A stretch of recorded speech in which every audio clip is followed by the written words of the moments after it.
Hey guys, I'm Nico and I'm sitting here with my brand new XL750 and I'm with Gary from Dillon Precision. Today we're going to be loading and setting up 9mm on my brand new machine. Never done it before. Hey, you've got the human manual with you. This is going to be easy. It's not going to take much time. We're going to crush a bunch of 9mm. I'm looking forward to this. Awesome. Alrighty, the first die that you need to install is the sizing and depriming die. So let's crack open the die box. You're going to see a die with a pin sticking out of the bottom of it. This one? Yes. Now if you take a close look there, you'll see a shiny ring inside the die at the mouth of it. Okay. That's carbide. That's a nearly friction-free material. That means that you don't have to use case lube when you size straight wall pistol brass. Then the pin that sticks out is the depriming pin. That's going to push the old primer out. Wonderful. So that's going to put neck tension on the case to hold the bullet in place and make sure that it fits in the chamber. So that's going to go in the die station numbered 1 on the tool head. So right over here, number 1. What you're going to want to do is pull the handle down on the machine first, all the way down, let go of the handle so the platform is up. Screw the die in with your fingers until you feel it stop. Okay.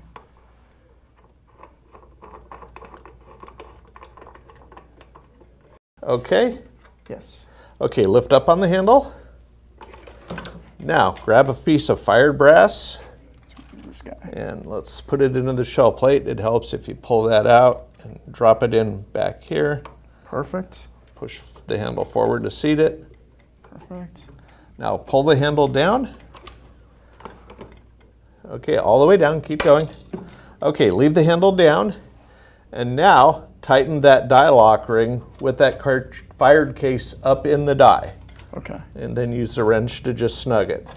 You don't need to torque it hard. It's not a small block Chevy engine, just snug. Perfect. And the reason that we tighten that lock ring with the case up in there is that 7/8 14 threads are kind of sloppy, and that makes sure that the die is centered in the tool head. Wonderful, makes sense. Okay, let's lift that up.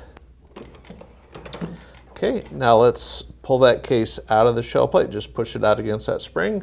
It's deprimed. Yes, it is. Let's check it in the case gauge just to make sure. Drop it in. Falls out. Ta-da! Good to go. Sizing die is adjusted. Wonderful. Okay, now to the next step. Next step. That's here at station 2, so let's put that piece of brass back into the shell plate. I just push that spring out of the way. Yeah, it'll just, spring will go back in. Wonderful. Okay, now the second station does 2 things. It's going to flare the case mouth out, so it goes bells it out a little bit to make it easier to seat the bullet without scraping. And it also activates our powder measure. So what you want to do is slowly pull the handle down on the machine. And let's see if the powder bar goes all the way over. Okay, the powder bar is all the way over. Should be before the handle bottoms out. Handle should be all the way down now. Okay, let's lift the handle up. And then pull that case out of the shell plate. So lift out this little brass pin. Slide the case out. Is there any flaring on there? Now let's grab the calipers. And this is a good time to teach people how to use calipers, by the way. Yeah, I'm not very familiar with calipers. Okay, close it. Hit the 0 button. Make sure it's in inches. Okay, now you're going to measure the case mouth right below the flaring. It's 374. And then if you measure it again right at the flaring, you'll see it's like 389. Perfect. So we flared that case about 15 thousandths, and with a polymer coated lead bullet like we're using, that's perfect. Awesome. So we dodged a bullet on that one. Take these, zero it back out, just let it sit. Yep. Okay, put that back into the shell plate. Put the button in. Okay, now we're going to adjust the bullet seating depth. So what you're going to need is the bullet seating die first, and if you look through the die, you'll see that's the one that doesn't allow light through it. So you'll pick up the die and look through the hole. All right, no light through this one. Okay, Now let me explain to you how the Dillon seating die works. On most dies, it's a two-part adjustment. We've simplified that. So if you pull that clip off of the top and then hold your hand underneath, you'll see that die is going to slide out of the threads. Now, there's a cross pin here. That pin will fall onto the floor if you're not careful. And then if you tip that up, a seating stem will fall out of the die body. Okay, let's open up our box of projectiles, also known as bullets. And you'll find that it fits better in one cavity of that seating stem than in the other. So which piece am I going to grab here? You're going to grab the bullet seating stem, so that's that part, and press the pointed end of the bullet up in there and see which side it fits best in. This side or this side? Definitely not this side. So that side. So that side needs to go down. So when you put it in, so this is the side we want. So this goes into here. Push that cross pin down in there. All right. Okay. The threads and the clip. Okay.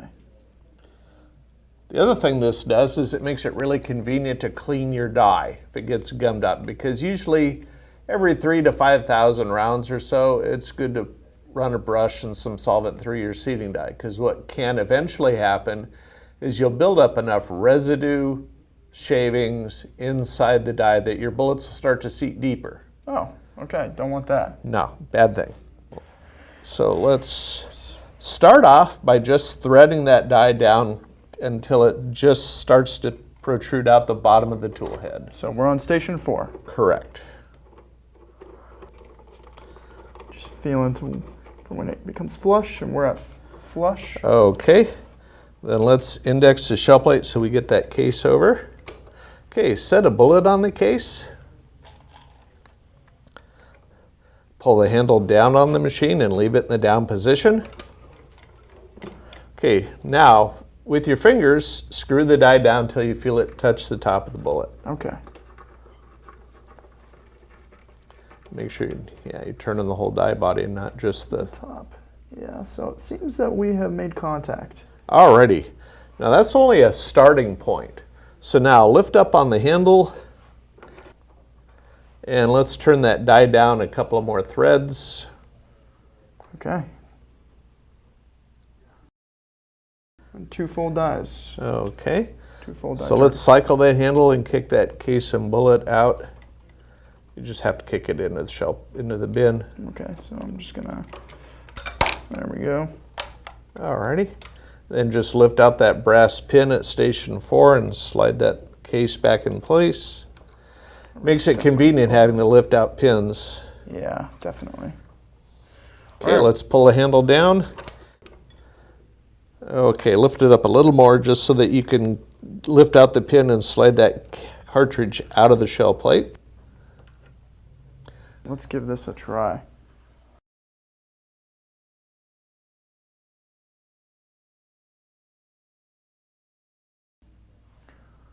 Ooh, we're almost there. We're at 1.15. Actually. So we need to go down about 25 thousandths. So let's go down another quarter turn. That should be good. Okay. Pull our button.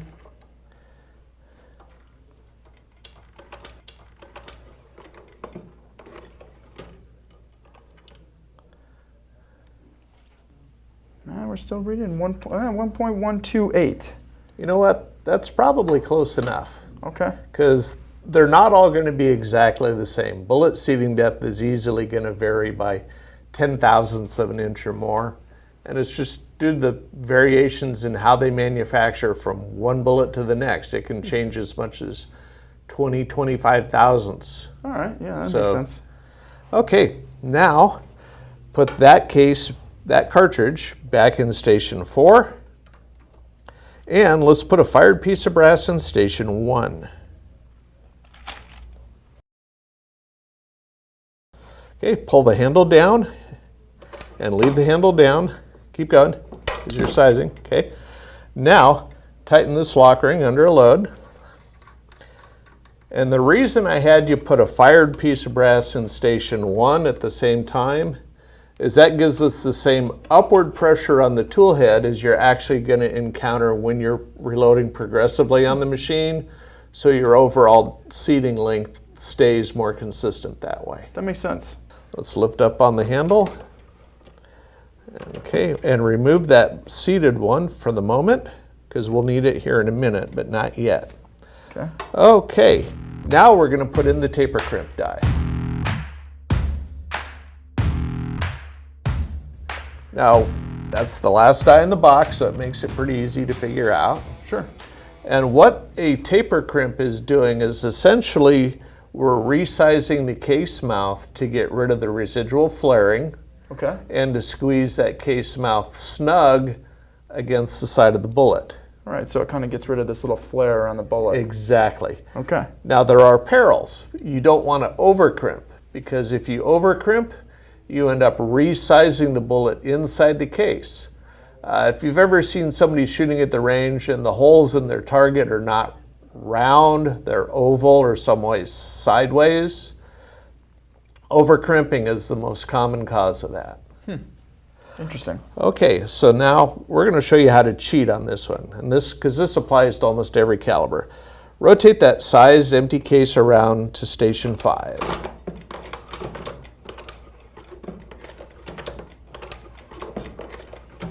Station 5. Okay, pull the handle down on the machine, leave it down. Now with your fingers, screw the die down until it stops.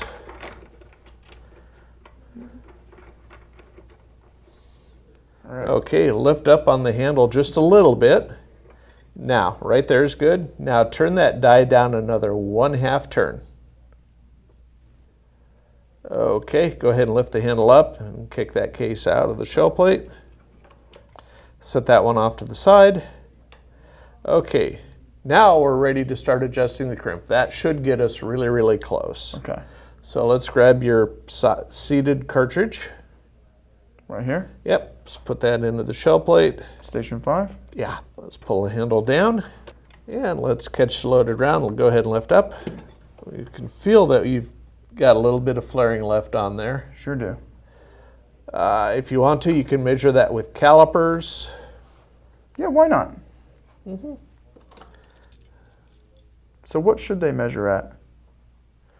We're at 0.38 right now. Okay, we probably need to get down to about 0.377, 0.376. So. Okay. So let's turn that die down a 1/4 turn. Okay. Let's put it back in there. And crimp it again.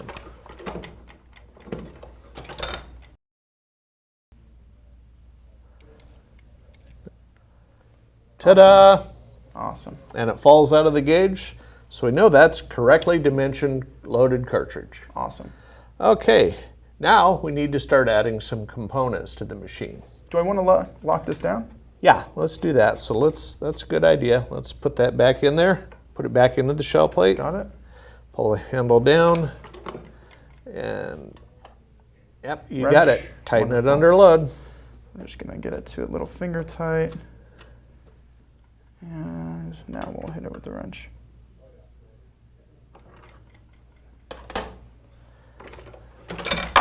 Alrighty, so now we have one correctly assembled, complete dummy cartridge. Perfect.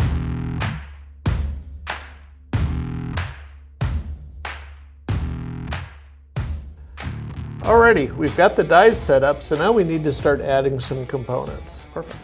First thing we're going to do is we're going to fill up the primer magazine, and that means we need to grab a box of primers out of here. Okay.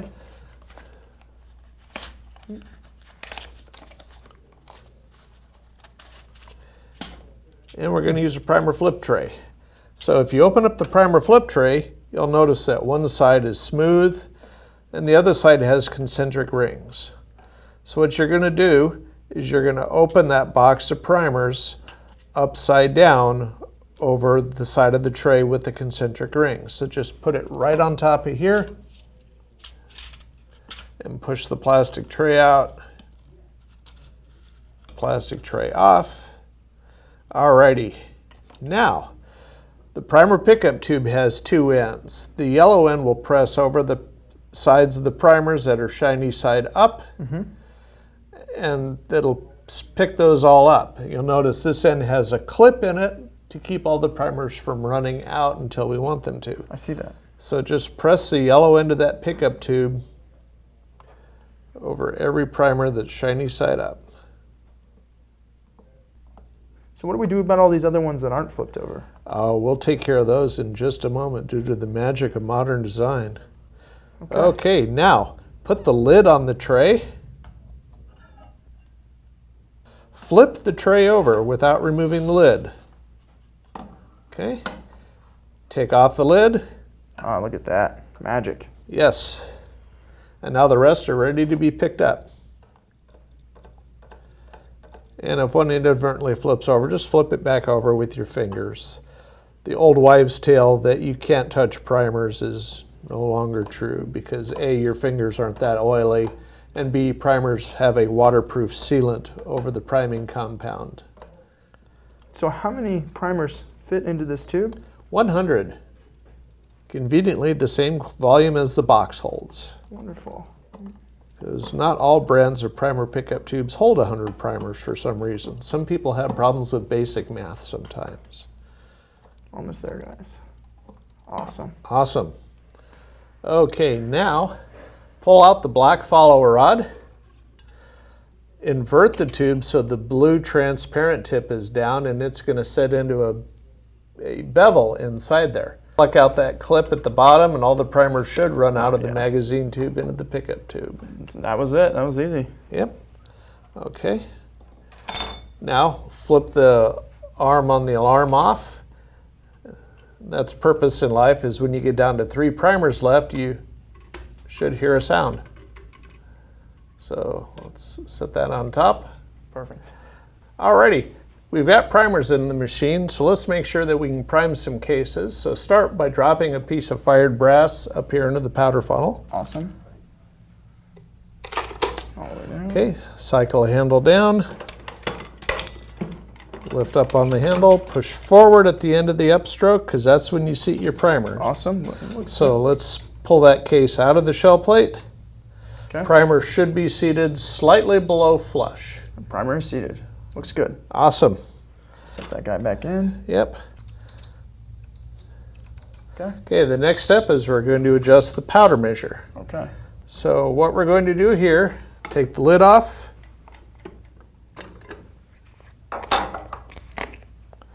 And fill that hopper about 2/3 full approximately. Oh, there. Okay.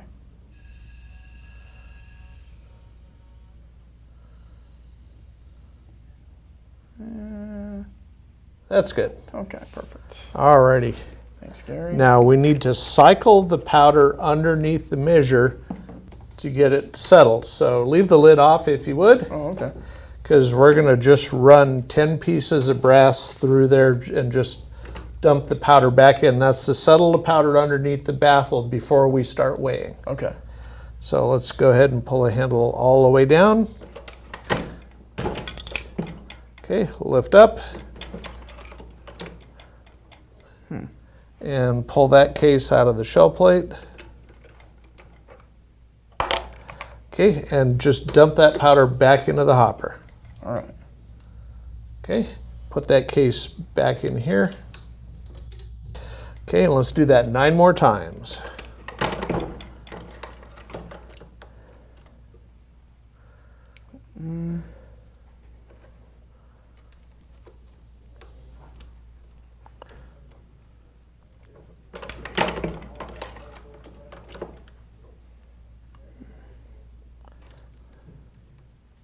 Why do we do it 9 times?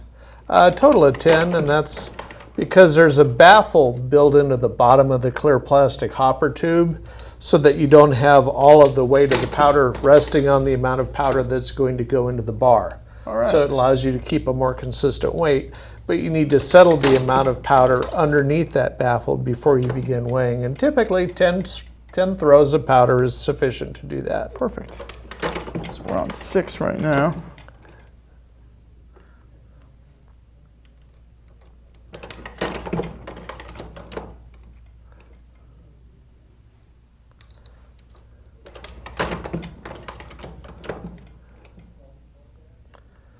And you'll notice that that same primer just shuttles back and forth since we're not seating it into a case till we actually need it. So one of the other advantages of the 750 priming system.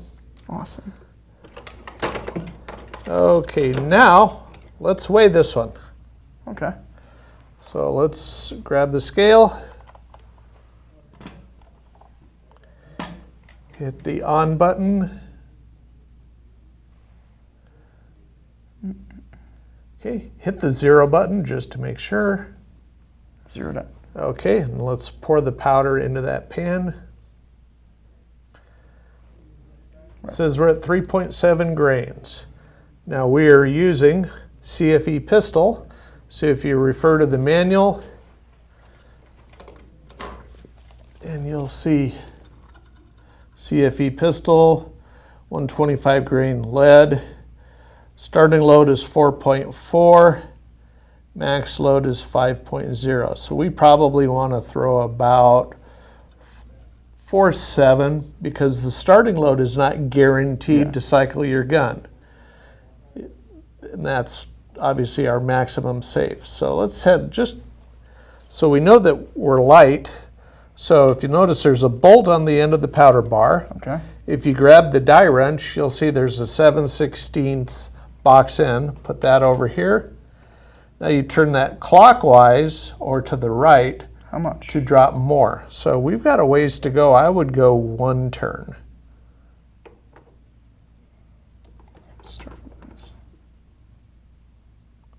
Alrighty. Okay, let's dump that powder charge out of the case. Dump it back in. Okay. Okay, put your piece of brass in back at 2. Okay, now throw that one back because we made an adjustment. And then we'll weigh the next one. Every time you make an adjustment to the measure, it's a good idea just to throw one charge. Makes sense. 4.6. Wow, we're 0.1 away from our target. Is that good enough? Normally, what I would do before I loaded 500 rounds of this is I would go out and load 10 rounds, maybe go up 2/10 of a grain, load 10 more rounds, and then go out and shoot because you want to make sure that it cycles your firearm. And then after that, once you establish where your gun works at, now you're looking for group size. Obviously, the smaller the better. Yes. So I would probably, since we're just going to shoot this, I would probably make it just a scotch heavier.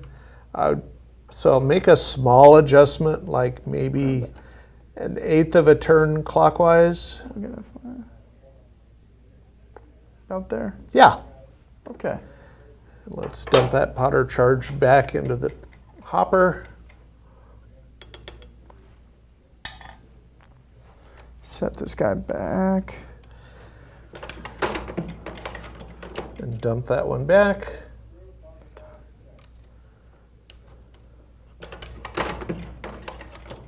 And let's weigh this one. 4.8. Awesome. Perfect. Okay, so let's dump that powder out of the pan. Let's throw another charge and weigh it without skipping one.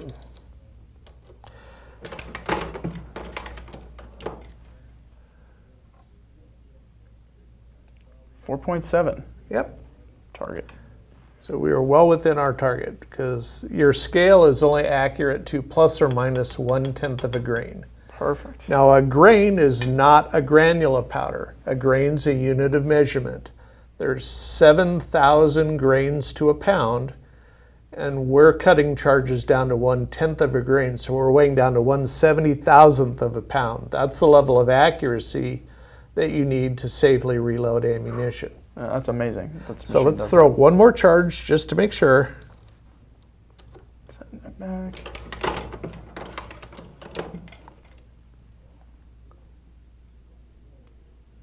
4.7. 4.7.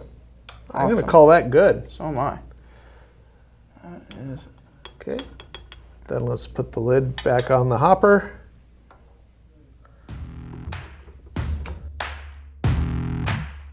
Alrighty, now we're time to add some brass to the hopper. So we got a bin full of once fired tubbled brass. It's bright and shiny. And just dump that up into the top of the hopper.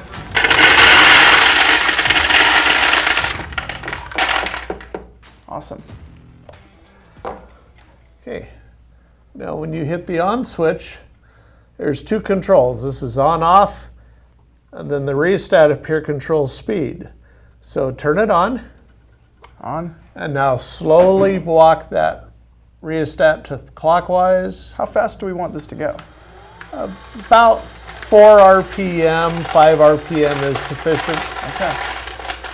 But it takes a minute to load up the brass. So All right, there we go. you can probably speed it up just a little if you want.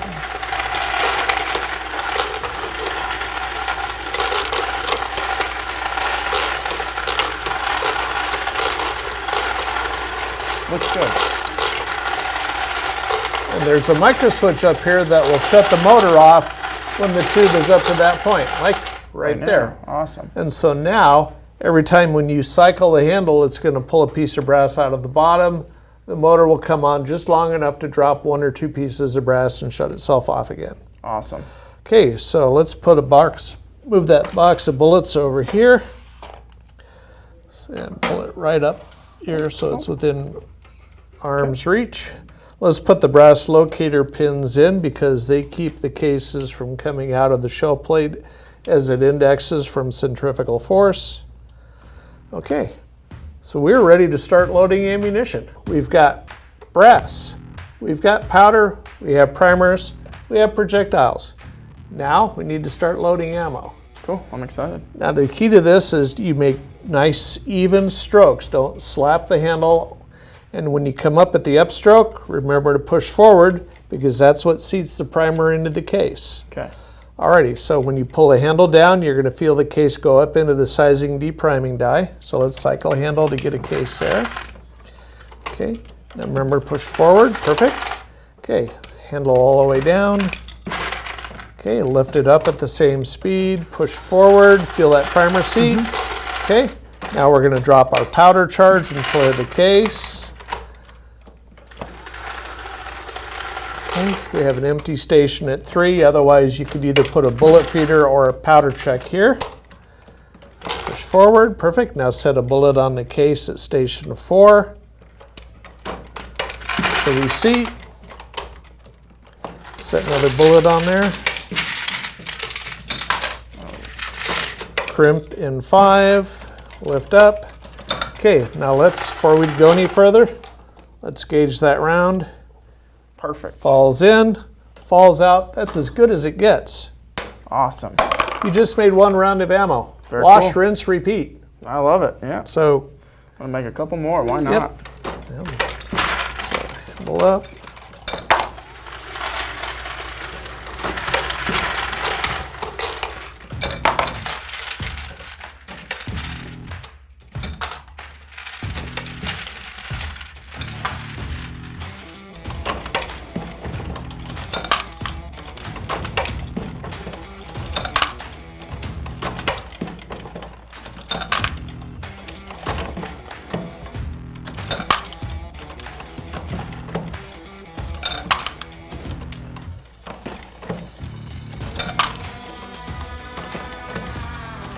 All right, that's it. Alrighty.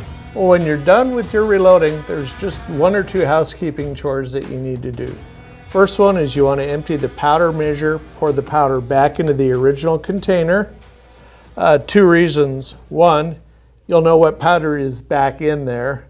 And 2, if you leave powder in the plastic too long, residual solvents in the powder from their manufacturing can cause this hopper tube to darken and discolor and doesn't clean out. Okay. So to do that, let's detach the fail-safe rod. And because we're really lazy, lift out the 2 pins, slide out the entire tool head, Cool.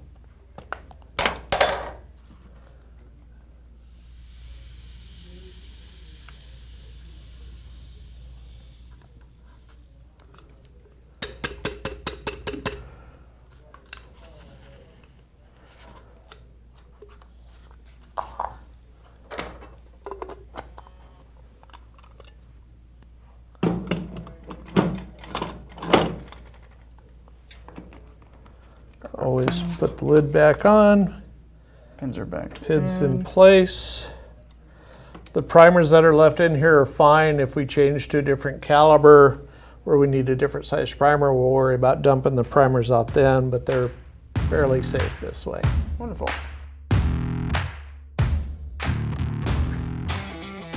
All right, guys, making rounds was really easy. Once we set the machine, actually pressing and making the ammunition was fun.